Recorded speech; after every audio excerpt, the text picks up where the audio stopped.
श्री कृष्ण हो, भीष्म हो, द्रोण हो या स्वयं राजा धृतराष्ट्र, नारद मुनि हो, परशुराम हो या उनके द्वारा सुनाई गई वह कथाएं, सभी का उद्देश्य केवल एक था, दुर्योधन के अभिमान को शांत करना और शांति करवाना। जानते हैं आगे क्या हुआ इस अध्याय में। संपूर्ण महाभारत कथा के अंतर्गत उद्योग पर्व और उसके अंतर्गत भगवत ज्ञान पर। नमस्कार, मैं आभा शर्मा जावास।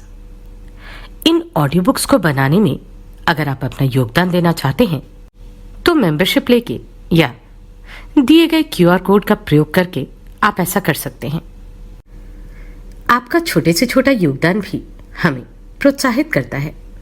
अन्यथा शेयर, लाइक या सब्सक्राइब करके तो आप ऐसा कर ही सकते हैं। वैशंपायन जी कहते हैं, जन्मेजय, धृतराष्ट्र का कथन सुनकर युद्ध में जनसंहार की संभावना से समान रूप से दुख का अनुभव करने वाले भीष्म और द्रोणाचार्य ने गुरुजनों की आज्ञा का उल्लंघन करने वाले दुर्योधन से पुनः इस प्रकार कहा, वत्स, जब तक श्री कृष्ण और अर्जुन कवच धारण करके युद्ध के लिए उद्यत नहीं होते, जब तक गांडीव धनुष घर में रखा हुआ है, जब तक धौम्य मुनि यज्ञाग्नि में शत्रुओं की सेना के विनाश के लिए आहुति नहीं डालते, और जब तक लज्जाशील महाधनुर्धर युधिष्ठिर तुम्हारी सेना पर क्रोधपूर्ण दृष्टि नहीं डालते, तभी तक ये भावी जनसंहार शांत हो जाना चाहिए। जब तक कुंतीपुत्र महाधनुर्धर भीमसेन अपनी सेना के अग्रभाग में खड़े नहीं दिखाई देते हैं, तभी तक यह मारकाट का संकल्प शांत हो जाना चाहिए। दुर्योधन, जब तक हाथ में गदा लिए भीमसेन तुम्हारी सेना का संहार करते हुए युद्ध के विभिन्न मार्गों में विचरण नहीं कर रहे हैं, तभी तक तुम पांडवों के साथ संधि कर लो। जब तक भीमसेन अपनी वीर घातिनी गदा के द्वारा समय अनुसार पके हुए वृक्ष के फलों की भांति संग्राम भूमि में गजारोही योद्धाओं के मस्तकों को काट काट कर नहीं गिरा रहे, तभी तक तुम्हारा युद्ध विषयक संकल्प शांत हो जाना चाहिए। नकुल, सहदेव, द्रुपद पुत्र धृष्टद्युम्न, विराट, शिखंडी तथा शिशुपाल पुत्र धृष्टकेतु, ये अस्त्र विद्या में निपुण महान वीर कवच धारण करके महासागर में घुसे हुए ग्राहों की भांति तुम्हारी सेना के भीतर जब तक प्रवेश नहीं करते, तभी तक यह जनसंहार का संकल्प शांत हो जाना चाहिए। जब तक इन भूपालों के सुकुमार शरीरों पर गिद्ध की पांखों से युक्त भयंकर बाण नहीं गिर रहे, तभी तक युद्ध का संकल्प शांत हो जाए। सामने आते ही लक्ष्य को मार गिराने वाले शीघ्रतापूर्वक बाण चलाने और दूर तक का लक्ष्य बींधने वाले अस्त्र विद्या के पारंगत महाधनुर्धर विपक्षी वीर जब तक तुम्हारे योद्धाओं के चंदन और अगरू से चर्चित तथा हार और निशक धारण करने वाले वक्षस्थलों पर विशाल बाणों की वर्षा नहीं करते, तभी तक तुम्हें युद्ध का विचार त्याग देना चाहिए। हम चाहते हैं कि निपशेष धर्मराज युधिष्ठिर तुम्हें मस्तक झुकाकर प्रणाम करते देख दोनों हाथों से पकड़कर हृदय से लगा लें। भरत श्रेष्ठ, उत्तम दक्षिणा देने वाले युधिष्ठिर ध्वजा, अंकुश और पताकाओं के चिन्ह से सुशोभित अपनी दाहिनी भुजा को जगत में शांति स्थापित करने के लिए तुम्हारे कंधे पर रखें तथा तुम्हें पास बैठाकर रत्न एवं औषधियों से युक्त लाल हथेली वाले हाथ से तुम्हारी पीठ को धीरे धीरे सहलाएं। भरतभूषण, शाल वृक्ष के तने के समान ऊंचे डील डौल वाले महाबाहु भीमसेन भी शांति के लिए तुम्हें हृदय से लगाकर तुमसे मीठी मीठी बातें करे। राजन, अर्जुन और नकुल सहदेव, ये तीनों भाई तुम्हें प्रणाम करें और तुम उनके मस्तक सूंघकर उनके साथ प्रेम पूर्वक वार्तालाप करो। तुम्हें अपने वीर भाई पांडवों के साथ मिला हुआ देख ये सब नरेश अपने नेत्रों से आनंद के अश्रु बहाएं। राजाओं की सभी राजधानियों में यह घोषणा करा दी जाए कि कौरव पांडवों का सारा मतभेद समाप्त होकर परस्पर प्रेम पूर्वक उनका समस्त कार्य संपन्न हो गया।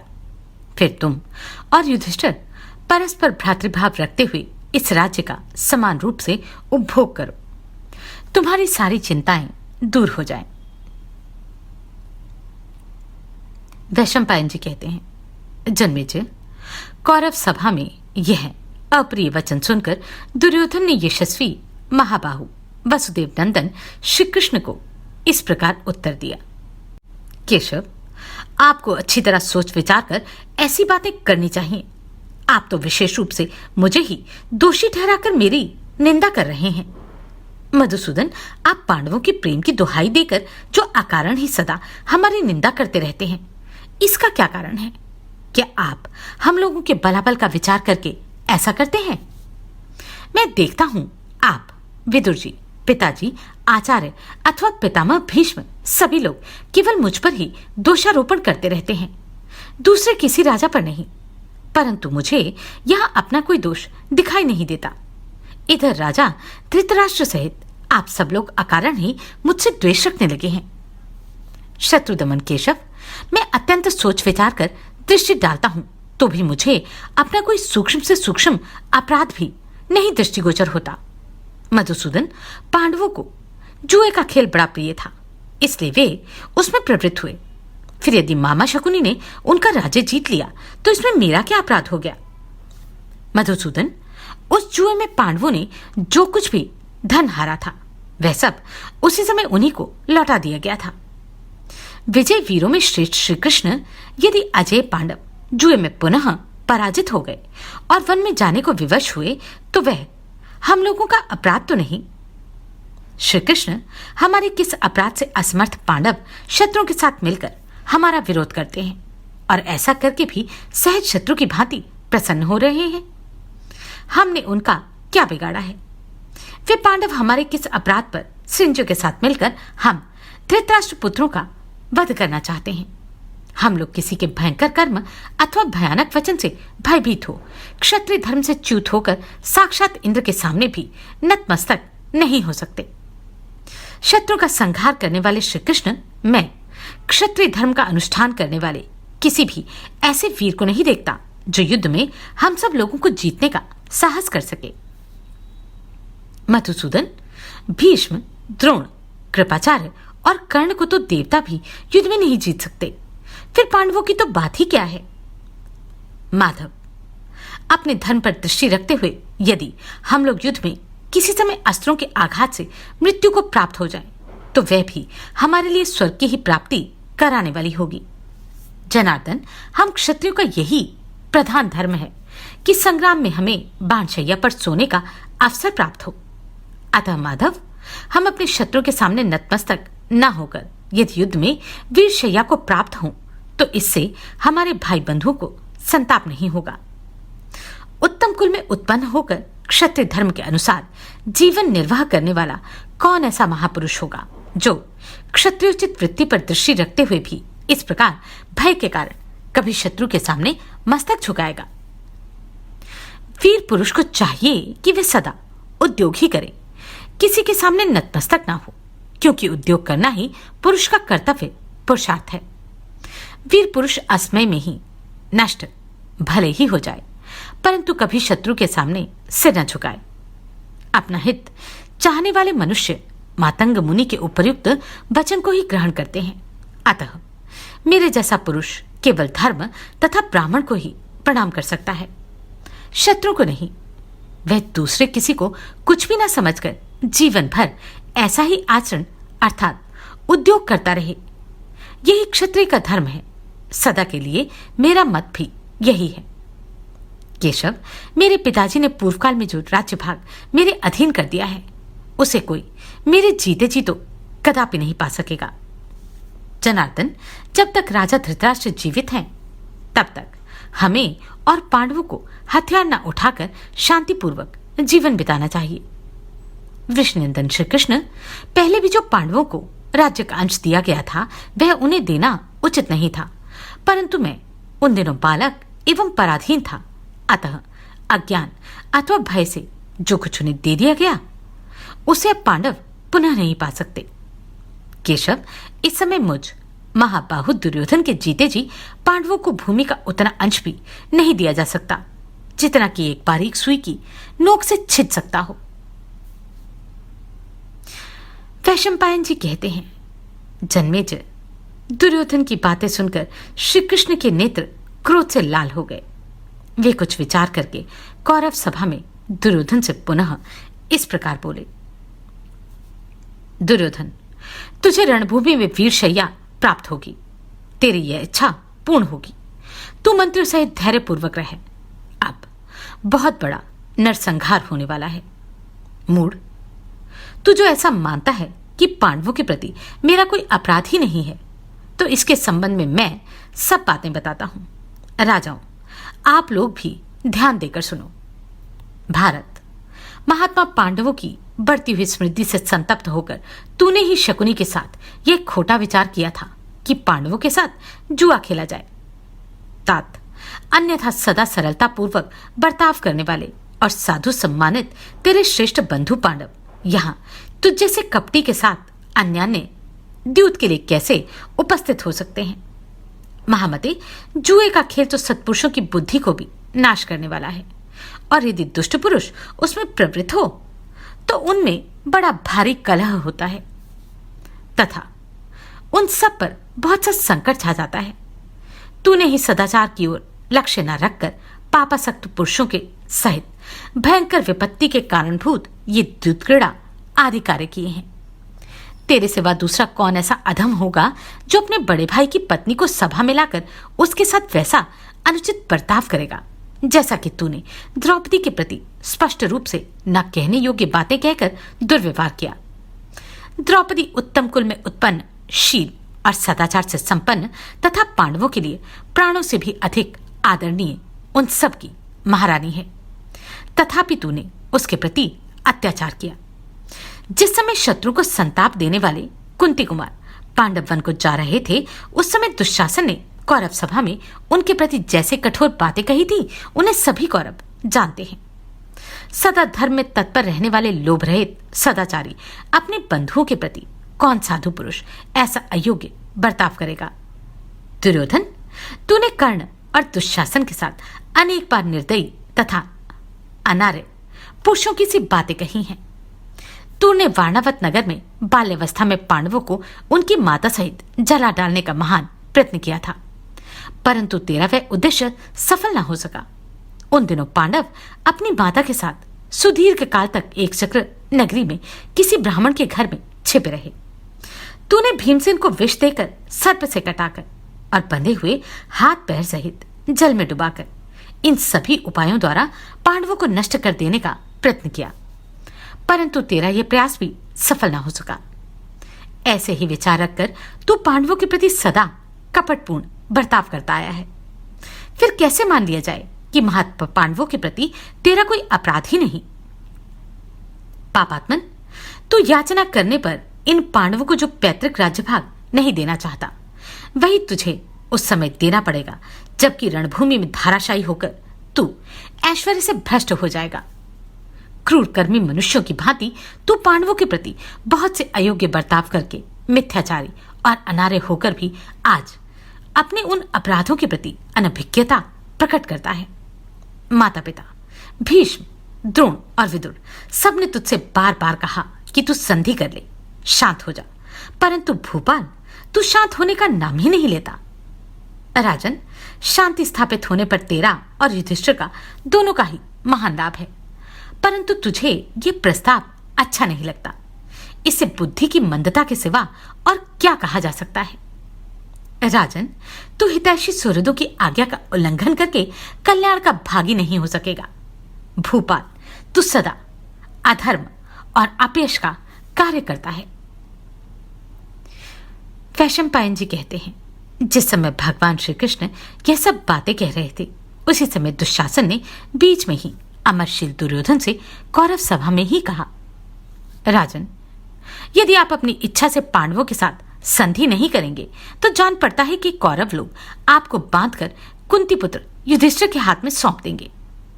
नरश्रेष्ठ, पितामह भीष्म, आचार्य द्रोण और पिताजी ये कर्ण को आपको और मुझे, इन तीनों को ही पांडवों के अधिकार में दे देंगे। भाई की बात सुनकर धृतराष्ट्रपुत्र दुर्योधन अत्यंत कुपित हो फुफकारते हुए महान सर्प की भांति लंबी सांसें खींचते हुए वहां से उठकर चल दिया। वह दुर्बुद्धि, निर्लज, अशिष्ट पुरुषों की भांति मर्यादा शून्य, अभिमानी तथा माननीय पुरुषों का अपमान करने वाला था। वह विदुर, धृतराष्ट्र, महाराज बालिक, कृपाचार्य, सोमदत्त, भीष्म, द्रोणाचार्य और भगवान श्री कृष्ण, इन सब का अनादर करके वहां से चल पड़ा। नरश्रेष्ठ दुर्योधन को वहां से जाते देख उसके भाई, मंत्री तथा सहयोगी नरेश सब के सब उठकर उसके साथ चल दिए। इस प्रकार क्रोध में भरे हुए दुर्योधन को भाइयों सहित सभा से उठकर जाते देख शांतनु नंदन भीष्म ने कहा, जो धर्म और अर्थ का परित्याग करके क्रोध का ही अनुसरण करता है, उसे शीघ्र ही विपत्ति में पड़ा देख उसके शत्रुगण हंसी उड़ाते हैं। राजा धृतराष्ट्र का यह दुरात्मा पुत्र दुर्योधन लक्ष्य सिद्धि के उपाय के विपरीत कार्य करने वाला तथा क्रोध और लोभ के वशीभूत रहने वाला है। इसे राजा होने का मिथ्या अभिमान है। जनार्दन, मैं समझता हूं ये समस्त क्षत्रियगण काल से पके हुए फल की भांति मौत के मुंह में जाने वाले हैं। तभी तो ये सबके सब मोहवश और मंत्रियों के साथ दुर्योधन का अनुसरण करते हैं। भीष्म का यह कथन सुनकर महापराक्रमी दशाकुल नंदन कमल नयन श्री कृष्ण ने भीष्म और द्रोणादि सब लोगों से इस प्रकार कहा, कुरुकुल के सभी बड़े बूढ़े लोगों को यह बहुत बड़ा अन्याय है कि आप लोग इस मूर्ख दुर्योधन को राजा के पद पर बैठाकर अब इसका बलपूर्वक नियंत्रण नहीं कर रहे। शत्रुओं का दमन करने वाले निष्पाप कौरवों, इस विषय से मैंने समुचित कर्तव्य का निश्चय कर लिया है, जिसका पालन करने पर सबका भला होगा। वह सब मैं बता रहा हूं, आप लोग सुने। मैं तो हित की बात बताने जा रहा हूं, उसका आप लोगों को भी प्रत्यक्ष अनुभव है। भरतवंशियों, यदि वह आपके अनुकूल होने के कारण ठीक जान पड़े तो आप उसे काम में ला सकते हैं। बूढ़े भोजराज उग्रसेन का पुत्र कंस बड़ा दुराचारी एवं अजीतेंद्रिय था। वह अपने पिता के जीते जी उनका सारा ऐश्वर्य लेकर स्वयं राजा बन बैठा, जिसका परिणाम यह हुआ कि वह मृत्यु के अधीन हो गया। समस्त भाई बंधुओं ने उसका त्याग कर दिया। अतः सजातीय बंधुओं के हित की इच्छा से मैंने महान युद्ध में उस उग्रसेन पुत्र कंस को मार डाला। तदनंतर हम सब कुटुंबीजनों ने मिलकर भोजवंशी क्षत्रियों की उन्नति करने वाले आहुक उग्रसेन को सत्कारपूर्वक पुनः राजा बना दिया। भरतनंदन, कुल की रक्षा के लिए एकमात्र कंस का परित्याग करके अंधक और वृष्णि आदि कुलों के समस्त यादव परस्पर संगठित हो सुख से रहते और उत्तरोत्तर उन्नति कर रहे हैं। राजन, इसके सिवा एक और उदाहरण लीजिए।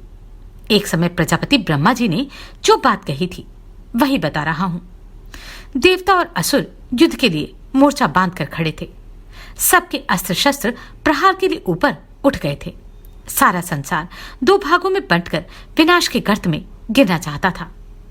भारत उस अवस्था में सृष्टि की रचना करने वाले लोक भावन भगवान ब्रह्मा जी ने स्पष्ट रूप से बता दिया कि इस युद्ध में दानवों सहित दैत्यों और असुरों की पराजय होगी। आदित्य, वसु और रुद्र आदि देवता विजयी होंगे। देवता, असुर, मनुष्य, गंधर्व, नाग और राक्षस ये युद्ध में अत्यंत कुपित होकर एक दूसरे का वध करेंगे। यह भावी परिणाम जानकर परमेष्ठी प्रजापति ब्रह्मा ने धर्मराज से यह बात कही, तुम इन दैत्यों और दानवों को बांधकर वरुण देव को सौंप दो। उनके ऐसा कहने पर धर्म ने ब्रह्मा जी की आज्ञा के अनुसार संपूर्ण दैत्यों और दानवों को बांधकर वरुण को सौंप दिया। तब से जल के स्वामी वरुण उन्हें धर्मपाश एवं वारुण पाश में बांधकर प्रतिदिन सावधान रहकर उन दानवों को समुद्र की सीमा में ही रखा करते हैं। भरतवंशी, उसी प्रकार आप लोग दुर्योधन, कर्ण, सुबलपुत्र शकुनी और दुशासन को बंदी बनाकर पांडवों के हाथ में दे दें। समस्त कुल की भलाई के लिए एक पुरुष को, एक गांव के हित के लिए कुल को, जनपद के भले के लिए एक गांव को और आत्मकल्याण के लिए समस्त भूमंडल को त्याग दें। राजन, आप दुर्योधन को कैद करके पांडवों से संधि कर लें। क्षत्रिय शिरोमणि, ऐसा ना हो कि आपके कारण समस्त क्षत्रियों का विनाश हो जाए। कितनी बड़ी बात थी। शायद ये जो कहा गया ये अंतिम अवसर हो सकता था। पर क्या धृतराष्ट्र ने या अन्य कौरवों ने इस बात को अमल में लाया? जानते हैं आगे क्या हुआ अगले अध्याय में। आप सभी को कोटि कोटि साधुवाद। आपने इन वीडियोस को इतना प्रेम दिया।